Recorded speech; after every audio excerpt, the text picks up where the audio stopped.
Yes, with this, we come to the conclusion of this powerful process. If you have not been able to reach the person you want to complete with, make sure you connect to them and follow up over the day. Completing is so important and so powerful.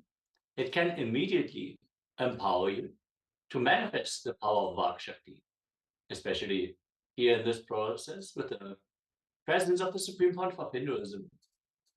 Let us now use this powerfulness we manifest through the completion process to move straight into the power manifestation. We are going to manifest the power of body scanning. So connect to a partner, and that can be anyone from your family, any friends, any relatives, or anyone you feel you want to enrich with the power of body scanning. Let us get ready for this round of the power manifestation.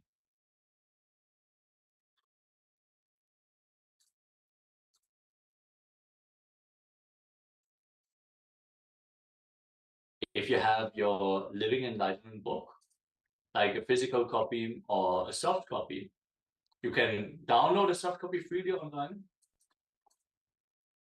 Open any page of the Living Enlightenment book and receive a powerful cognition for this power manifestation. Just request the Living Enlightenment book, Jivan Mukti, please reveal a powerful cognition to me that is going to lead to the breakthrough in this power manifestation. And since the Living Enlightenment book is a living deity, it is going to respond to you with a page number that you require to manifest this power. So connect to the Living Enlightenment book. Again, if you don't have a physical or digital copy, you can just search online for Living Enlightenment book, ebook or PDF, and your preferred language, and you will be able to download the book for free. Let us get ready for this round of the power manifestation. Make sure you connect to a partner as we are going to manifest. The scanning of the body weight, you're going to identify the body weight of the person, of the partner you're going to manifest this power with.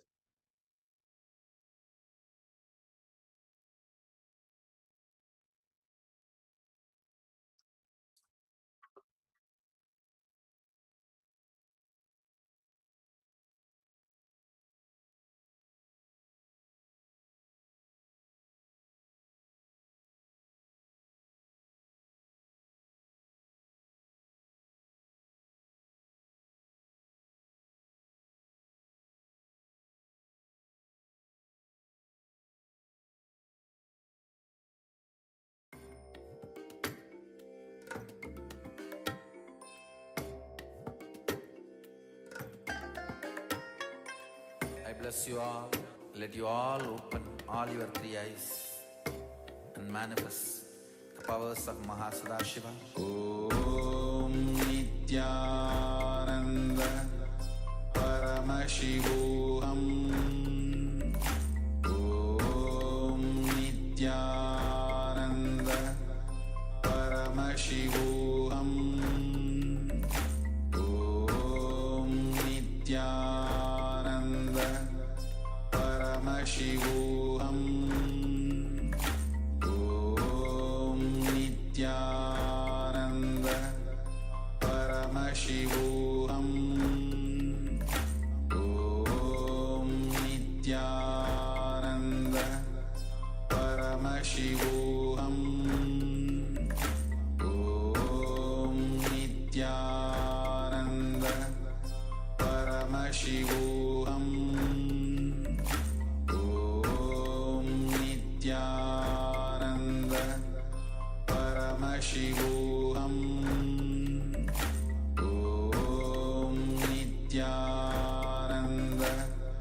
Paramashivoham. Om Nithyananda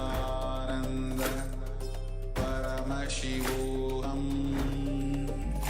Om Nithyananda Paramashivoham.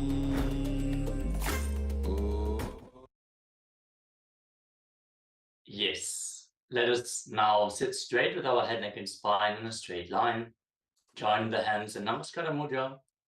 Visualize Swamiji in your inner space as we chant the Satguru Vandanam.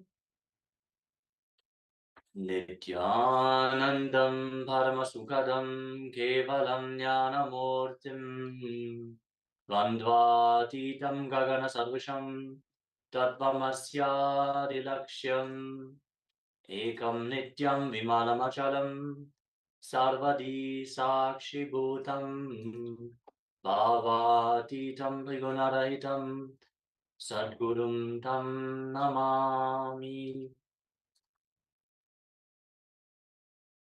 Yes, welcome to this round of the power manifestation. As we are going to manifest the power of body scanning, let us first receive some Shastra Pramana on the power of third eye. Kapalantarmanonyasya tishtan milita lochanaha kramena manaso datyat lakshaye lakshyamuttamam. By fixing the mind on the inner space within the crown center and sitting stably without any movement, having the eyes closed in succession, by that stability of the mind at inner space, through the power of the third eye, one directly sees the ultimate goal, Lakshyam, by having the vision beyond the side that reveals any object or place attaining the space of oneness with the source, Paramashiva.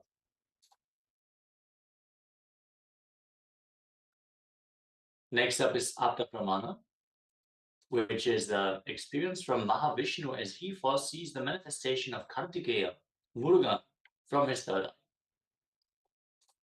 Yena viryam padet umau tatkarishyata nishchitam tatra viryo cha bhavita skanda nama prabho sutaha. Sri Vishnu said, by the method of the emitting of the life-filled energy, Viryam, from the divine third eye of Paramashiva onto the ground will certainly be from the life-filled energy, the son of Paramashiva named Skanda, be born. This is from the first chapter, the Kumara Kanda, Rudra Samhita, from the Shiva Mahapurana, part of the 18 Mahapuranas. Finally, we have the Atma Pramana, the personal experience from the living avatar, our beloved Guru, His Divine Holiness Nithyananda Paramashivoham. The Supreme Pontiff of Hinduism, for the first time, saw complete 360-degree vision on coral hillock called Havara Kundru and experienced enlightenment. It is on the same rock that Devi Parvati did tapas, penance, and became enlightened. Here we have a small picture of the Supreme Pontiff of Hinduism.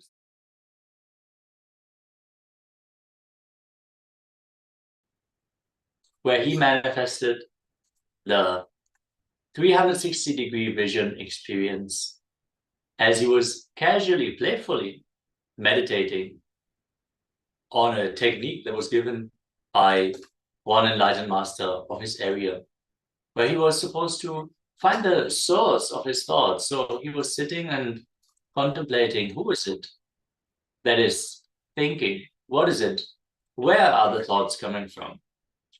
And all of a sudden, the 360-degree vision experience opened up to him, where he could see in all directions. Not only see, he could feel that he was indeed one with everything. He was alive in everything around him, be it the stones, the plants, the small insects on the ground. He was alive in everything as he was alive in his own skin. The border of his skin melted and he became one with everything around him. He realized his oneness.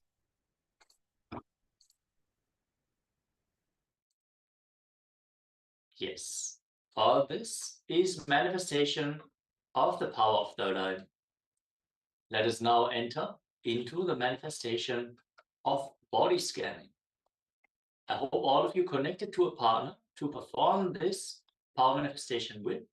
in case you are not able to connect to a partner, you can also just scan me and write your revelations here in the Zoom chat. And then we can verify the results of this power manifestation.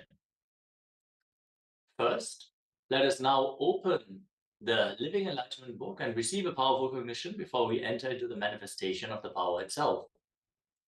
Again, just open any page and receive the powerful cognition, then hold on to the powerful cognition as we're going to enter into the guidelines for the power manifestation.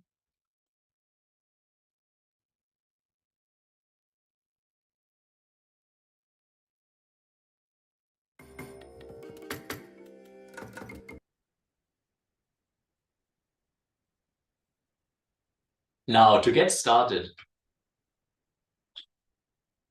turn on the video recording and make sure during the whole power manifestation you are recording. So we have a Sakshi Pramana from you, a personal experience of the power manifestation. And once the answer is being verified, you can share this recording to enrich anyone to manifest this power manifestation science as well. Now sit with your head, neck, and spine in a straight line. Connect to Swamiji in your third eye. Feel that, yes, I am Paramashiva. I am Swamiji. There is no difference between him and I. Sit in that bhava, that space. Feel the oneness. Drop any identity, any thought, any doubt that is coming up. Just let it pass and hold on to that cognition that, yes, I am Paramashiva. I'm Swamiji. I'm Nithyananda Paramashivam. As you chant the Mahavakya internally or externally. Om Nithyananda Paramashivoham. Om Nithyananda Paramashivoham. Om Nithyananda Paramashivoham.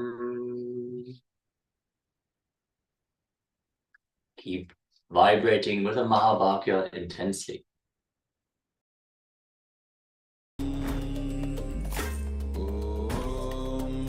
Nithyananda Paramashivoham. Om Nithyananda Paramashivoham. Om Nithyananda Paramashivoham. Om Nithyananda Paramashivoham. Om Nithyananda Paramashivoham. Om Nithyananda Paramashivoham. Om Nithyananda Paramashivoham. Om Nithyananda Paramashivoham. Om Nithyananda Paramashivoham. Om Nithyananda Paramashivoham. Om Nithyananda Paramashivoham. Om Nithyananda Paramashivoham. Om Nithyananda Paramashivoham.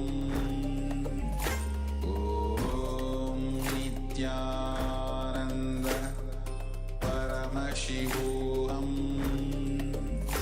Om Nithyananda Paramashivoham. Om Nithyananda. Paramashivoham. Om Nithyananda. Paramashivoham. Om Nithyananda. Paramashivoham. Om Nithyananda. Paramashivoham. Om Nithyananda. Paramashivoham. Om Nithyananda. Paramashivoham. Om Nithyananda. Paramashivoham. Om Nithyananda. Paramashivoham. Om Nithyananda. Paramashivoham. Om Nithyananda. Paramashivoham. Om Nithyananda. Paramashivoham. Om Nithyananda. Yes, with this, let us now move to the verification step. Please share with your partner what has been revealed in your third eye regarding their body weight. Or you can also share here in the Zoom chat. If you have manifested that power on me, please take a few moments and share your revelations as we get ready for the next segment, where we are going to listen in on the revelations by the Supreme Pontiff of Hinduism. With this, let us close this power manifestation session with the Purna mantra. Sit straight with your head, neck, and spine in a straight line. Join your hands in Namaskara Mudra. Visualize Swamiji and chant along with me. Om Purnamada Purnamidam Purnat Purnamudachyate Purnasya Purnamadaya Purnameva Vashishyate. Om Shanti Shanti Shanti. Hari Om Tat Sat. Sarvam Bhagavat Shri Nithyananda Paramashiva Paduka Arpanamastu. Om Nithyanandam. Thank you all so much for joining. Please share your revelations here in the Zoom chat as well. And let's get ready for the next segment. Okay, my Nitya Guru Prasadini is already sharing something here in the Zoom chat. I'm not yet going to confirm or deny, because let us first wait what other people are going to share here. Let's take a few minutes and then move on to the next segment. Thank you all so much for sincerely participating in every session. This is going to lead you to the superconscious breakthrough and prepare you to hold on to the intense energy the Supreme Pontiff of Hinduism is going to shower during the darshan tonight. So keep manifesting the powers, keep intensely involving in all the processes, and attentively listening and interacting during the sessions. This will definitely lead you to the next level. Thank you, Nithyananda.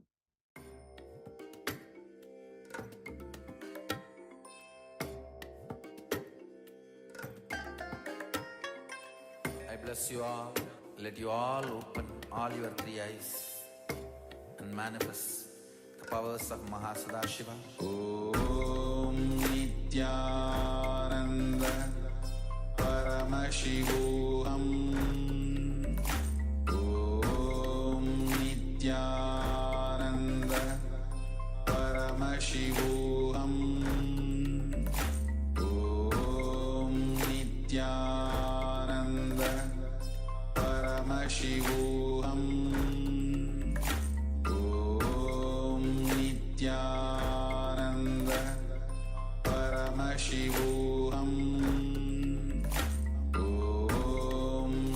Nithyananda Paramashivoham Om Nithyananda Paramashivoham Om Nithyananda Paramashivoham Om Nithyananda Paramashivoham Om Nithyananda Paramashivoham Om Nithyananda Paramashivoham Om Nithyananda Paramashivoham Om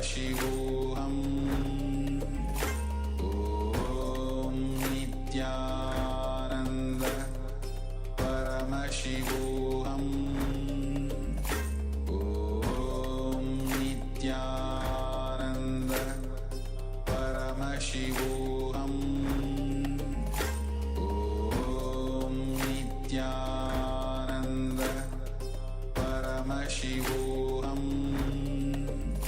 Om Nithyananda Paramashivoham Om Nithyananda Paramashivoham Om Nithyananda Paramashivoham Om Nithyananda Paramashivoham. Yes. With this, let us now move to the verification.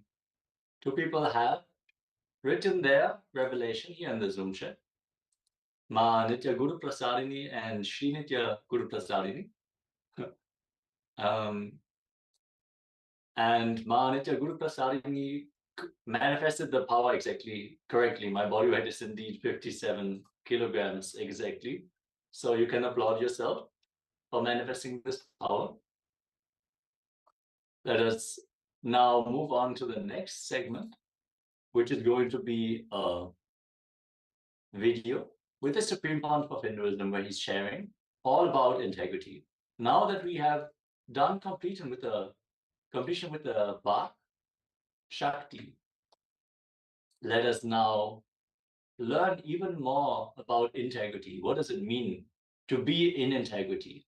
As we learn that integrity is the tattva, the fueling principle for the Vag to manifest. Let's get ready for the divine revelations for the Supreme Pontiff of Hinduism. Thank you, Nithyananda.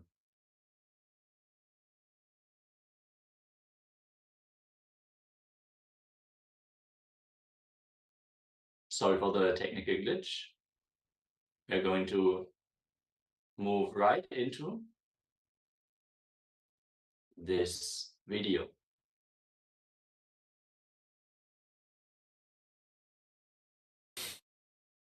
The first thing I wanted to share with you, nothing is needed from your side other than declaring simple integrity. Just simple integrity, and listen to the satsangs. That is enough. This system is now fully ripe with extreme compassion and life positive attitude. Understand? When I declared my simple integrity to my Guru,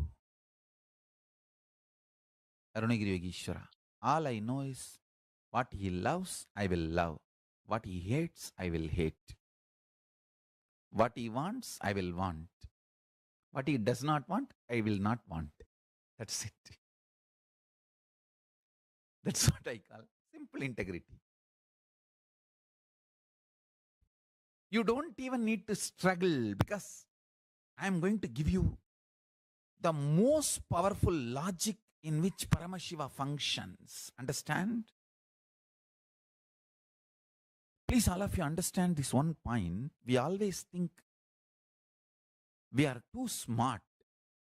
Just by coming to conclusion, we can execute the conclusion. Whenever I try to speak elaborately about vegetarian lifestyle or compassion, people try to intervene and say, Swamiji, what do you want to say?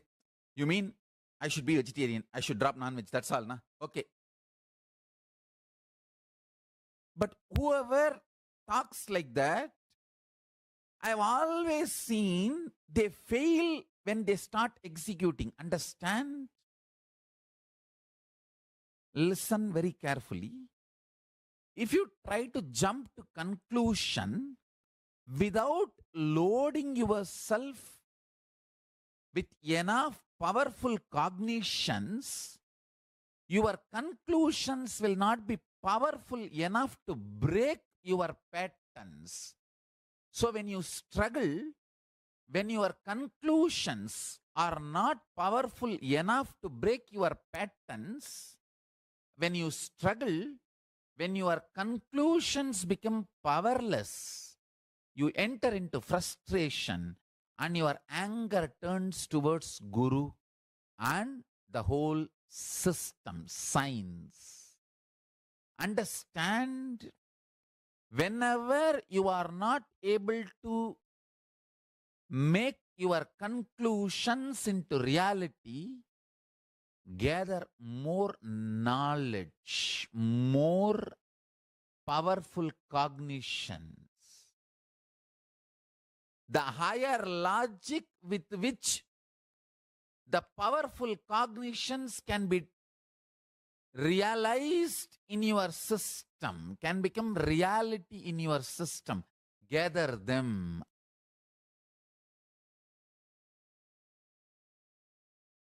Deleting all the wrong ideas you have about life, body, mind, consciousness, time, universe, world, about anything, deleting all of it and updating yourself with the new software is what I call integrity.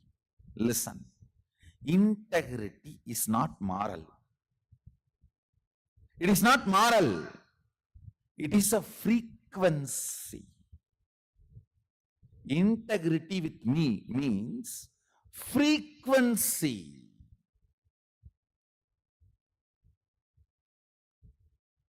You will not come late to the class. Moral means you will be struggling. You really want to come and you will have a reason why you should not come.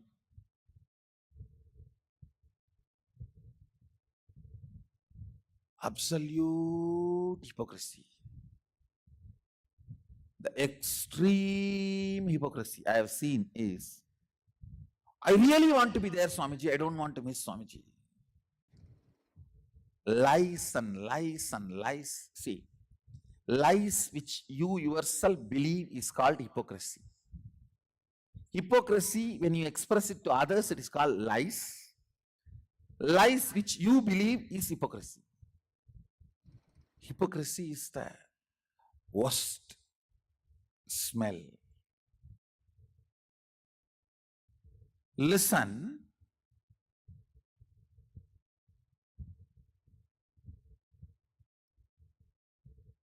the simple direct definition of integrity is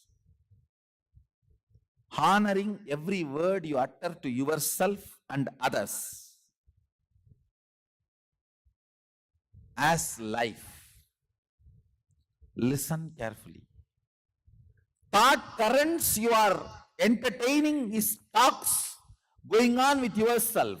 Be careful about your thinking because you are listening. Be careful about your thinking, your thought currents, because you are listening. Even if you think, I am not integrated, the next thought current, is it, I will make myself integrated, or is it, nothing can be done, this is the way somehow I push my life. The second thought current matters. Listen carefully. When I give this integrity definition, honoring every thought current you are cherishing within you and every thought current you are cherishing by sharing with others, honoring it as your life is integrity. The thoughts you share with yourself, I should say thought currents, because with yourself it's not single thoughts, it's like a bunch of flow. With others it's a single thought because it's a words. Listen carefully. With others you share in linear way, one by one by one. With yourself you share bundles and bundles. If you can share bundles and bundles with others, you and he are in extraordinary at oneness. Sometimes some of my disciples, with them I can share bundles of thought currents without expressing much words. That is the way I received my teachings from Arunagiri Yogeshwara. Otherwise, in 9.5 months, no way I could have received this whole Vedas and Agamas from him. I received from him as bundles of thought currents.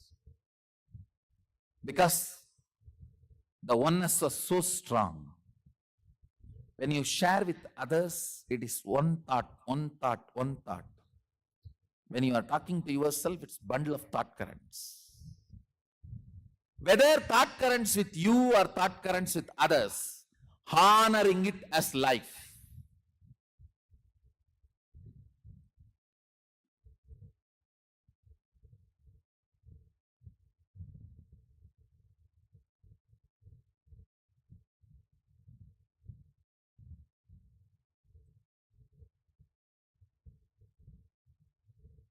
Integrity is a frequency. Just integrity is enough for you to manifest Sadashiva's state, space, powers, everything. Nothing else is required.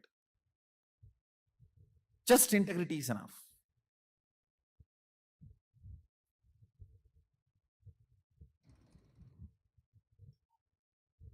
You all might have heard, we have a third eye and it gets calcified by the fluoride. Same way, we have one more intra-organ called Vak, not internal organ. Internal organ is the card box. It's called vocal cord. Intra-organ is the Vak. Vak is the software of our vocal cord. Third eye. Physically also there is a third eye. And you need a software to operate the third eye. That software is what I am giving as third eye initiation. That physical software, if it is physical hardware third eye, if it is decalcified, we remove it by Panchakriya and vegetarian food, this lifestyle. Same way there is something called Vak. It gets calcified by all the lies you uttered from the time you started your life. Understand? Listen carefully.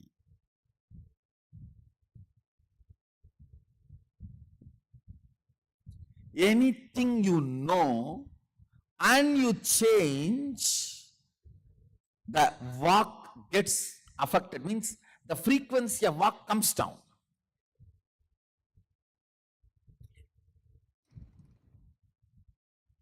If your Vak is raised to high frequency, I can give you one initiation, materialize. You will start materializing, that's all. Why the Balasans, the moment I initiate, start manifesting powers, and why the many of the adults are struggling? It is because the Vak is in such frequency, the frequency is not even matching. I am in Jupiter, you are in somewhere, Patala, means underworld. Understand, it is a frequency.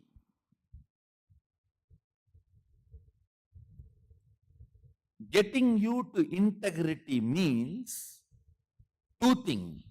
You declaring from this moment, I will maintain my word as my life.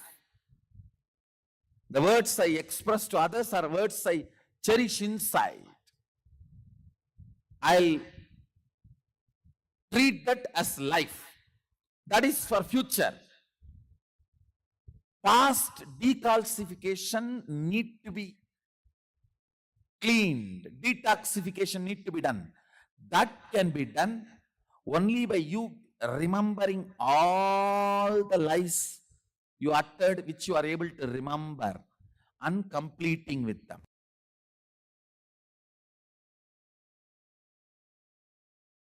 Strange conclusions you create in your life without simple integrity is what I call virus inside, which continues to keep you as a slave forever. This is the straightforward, most practical solution. You need to understand almost 99% of your conclusions, the cognitions you carry about you, life, strange stupidity.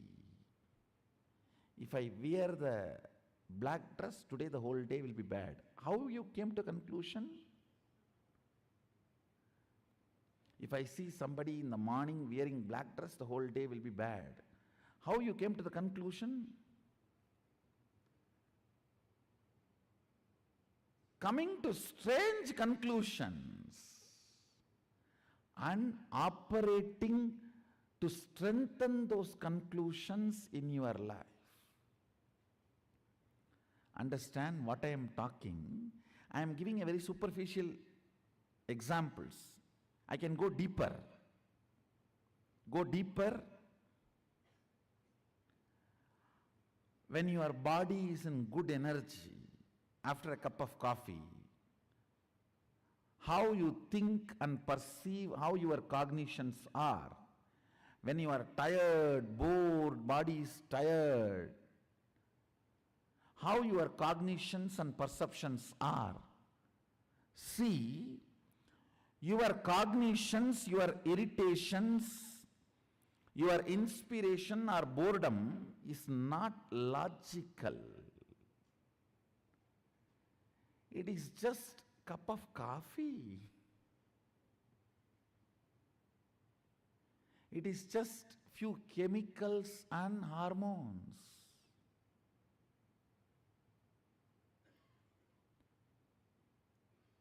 Distrusting your cognitions and trusting integrity as your software. Listen.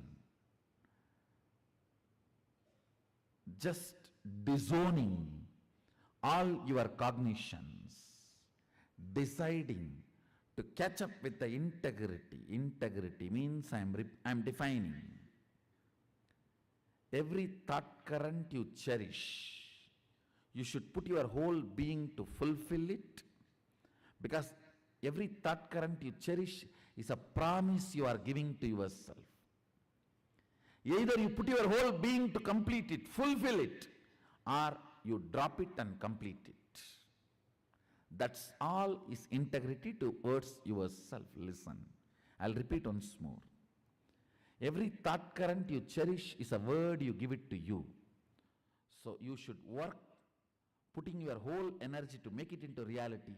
If you are sure you can't make it into reality, complete and drop it. Don't entertain, enjoy anymore. Do not date if you are not going to commit.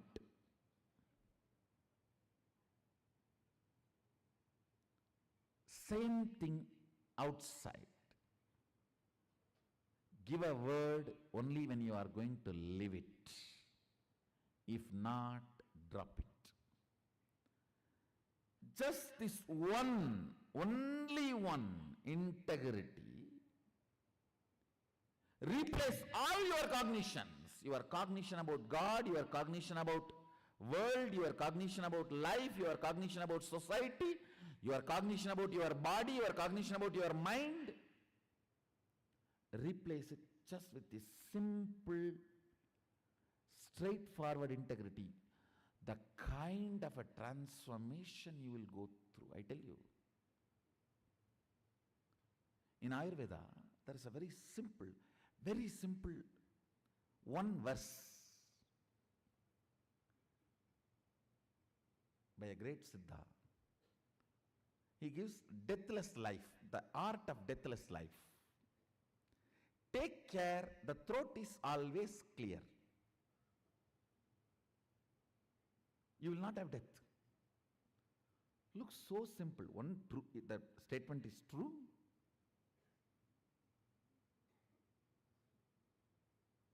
Second,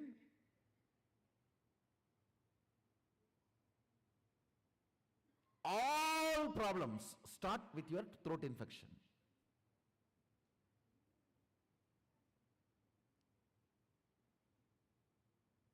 If you can take care, the pashana, the medicine, is stored in the throat, you will never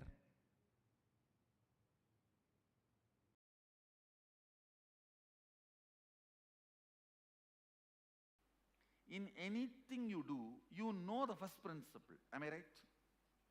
First statement. For example, lawyer. He is committed to his client. Doctor. He is committed to life. Engineer. He is committed to the product he is delivering. The first principle of your existence.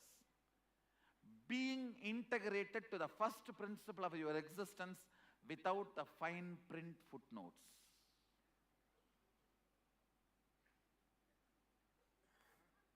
See, all of you know the first principle of your existence. Am I right? Being committed to that, being integrated to that.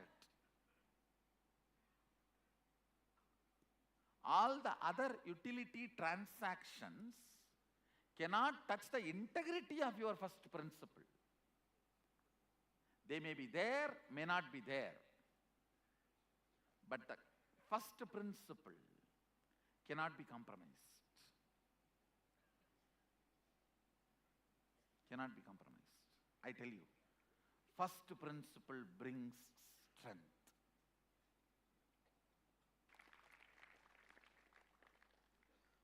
Understand? Integrity to first principle is strength. That is what Sadashiva calls it as Swadharma. He uses the word Swadharma in Agama. Means your first principle is Swadharma. All of you are very clear about your first principle. Am I right? What is your first principle? Means your declaration about you to the world. All of you know your first principle. Being integrated to that, that's all. When you say we know the first principle, is it something that changes from time to time, isn't it? Time to time. Yeah. I should say, the practical application may change time to time, but not the first principle itself. First principle itself does not change time to time. Surely it doesn't change. Like you said, if someone becomes a doctor, or then he wants to become an engineer, then Oh, no, what I am saying, that time what I said, multidimensional. That I used. Here what I said is, your main commitment. Even if you are doing multidimensional, then your first principle should be, when I am declaring myself as a doctor, I am committed to life. When I am declaring myself as a lawyer, I am committed to client. When I am declaring myself as an engineer, I am committed to the delivery of the product. That's all. So that's the first principle. What I am declaring, That forms my first principle. Your first principle is your Swadharma. And being integrated to your Swadharma without shaking or letting your integrity to be shaken by any of the outcomes and side effects. Whether you are praised or blamed or showered, supported or beaten, being integrated to your first principle.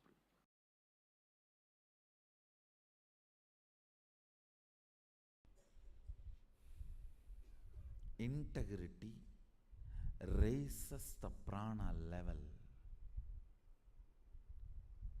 Integrity, anything which your cognition cognizes. As on now, I can give you example of how your cognition cognizes anger and lust and even hunger, fear. In that frequency, if you cognize the power of integrity, you will be powerful forever. You will be powerful forever. Not just feeling powerful, you will start manifesting powers. Because if you are integrated to your wife, you will have a very good home. If you are integrated to your boss, you will have very good office. If you are integrated to Guru, you will have amazing cosmos.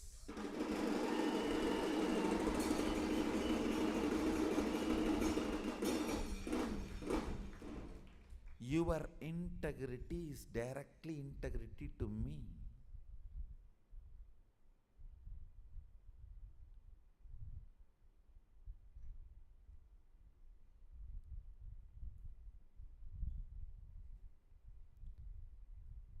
I was successful in integrity when I was young because I made it very personal. Like I have to get up and run because I'm going to see Arunagiri Yogeshwara. It was such personal, intimate experience. I became successful in integrity.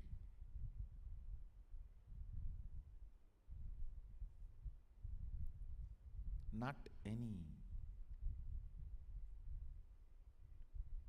other logical practices.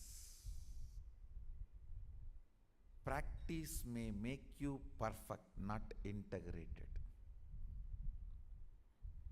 Cognitive shift makes you integrated. Decision makes you integrated. That is why when you miss integrity, I am not asking you to practice integrity. I am making you to decide to be integrated from now. Declarations are decisions of reminding yourself, let me burn me with integrity. Let me awaken me to my integrity. Let the best of me be awakened in me. Let the best of me be awakened in me.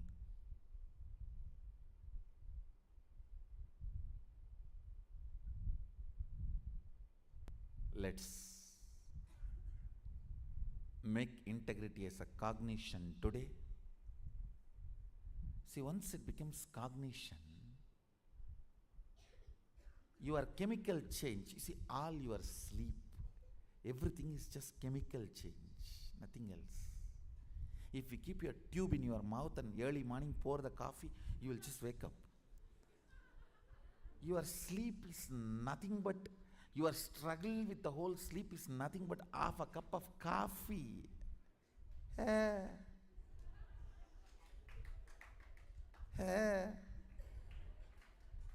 No, really.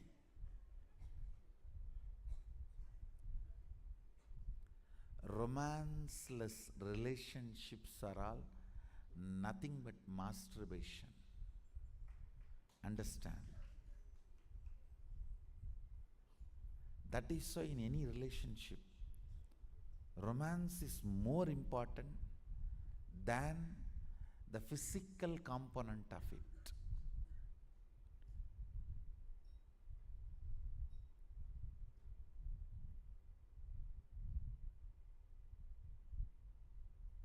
All your struggle with the sleep or tiredness or boredom is nothing but simple chemical imbalance. If you are feeling sleepy, tired, tell yourself it is not mental, it is just physical chemical imbalance.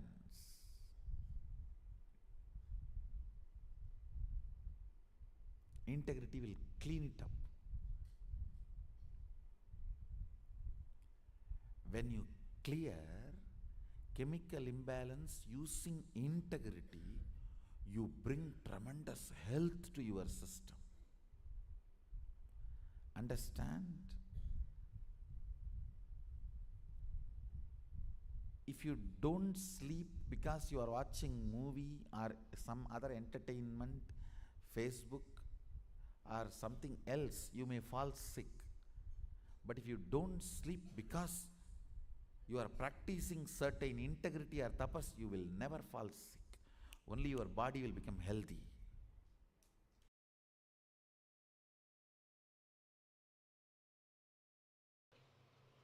Sattvika Ananda person gets, I can't even describe the benefits, because the benefits happening in the physical level, in the muscle memory level, physiological level, psychological level.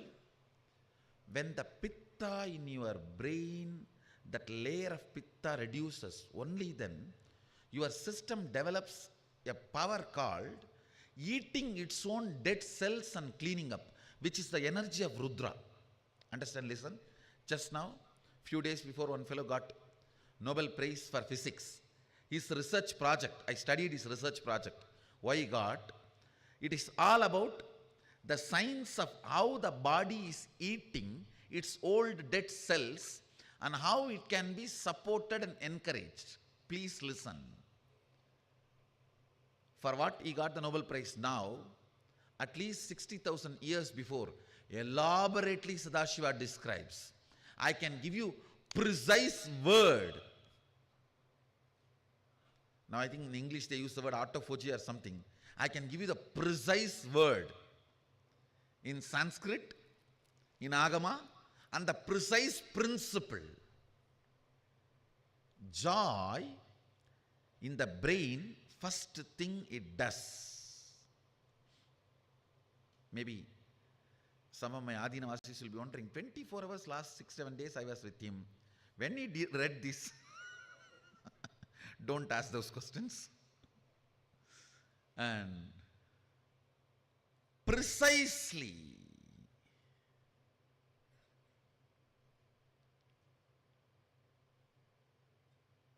the Sattvika Ananda,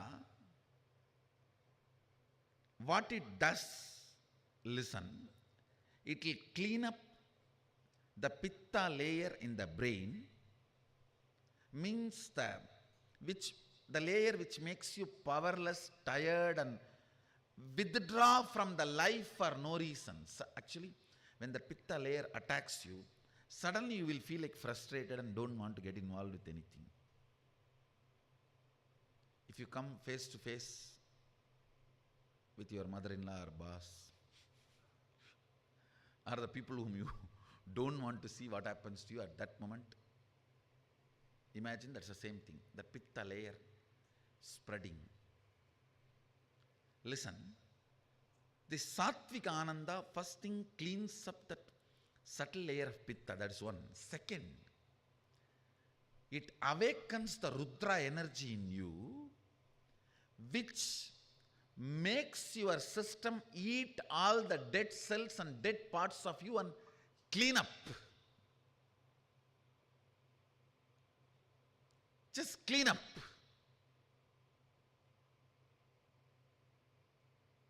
And this cleaning up is very important to keep you young, to keep you energetic, to keep you healthy, to keep you blissful. As long as this Rudra energy is alive in you, you will not die, you will be immortal. They will be highly efficient, highly integrated. Have a passion for Sattvic Ananda. Have romance with Sattvic Ananda. The non-violent bliss, peaceful bliss,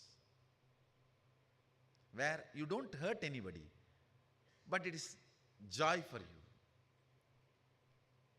Grow more and more of Sattvic Ananda in your system.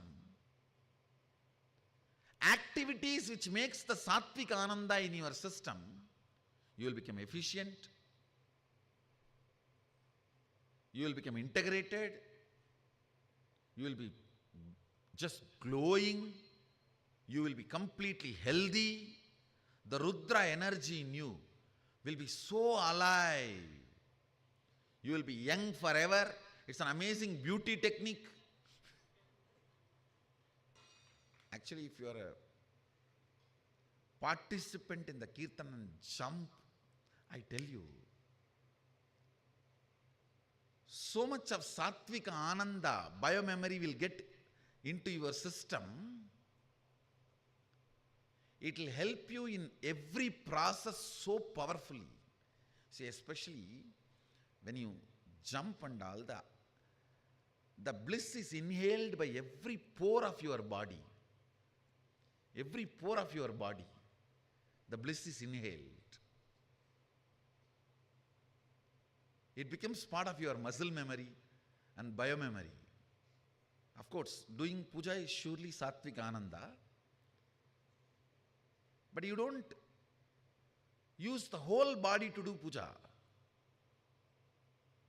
But with these kirtans, it's like a whole body is used. The way your body flows with that, I can tell you, the level of integrity you have and the efficiency are the vision about life.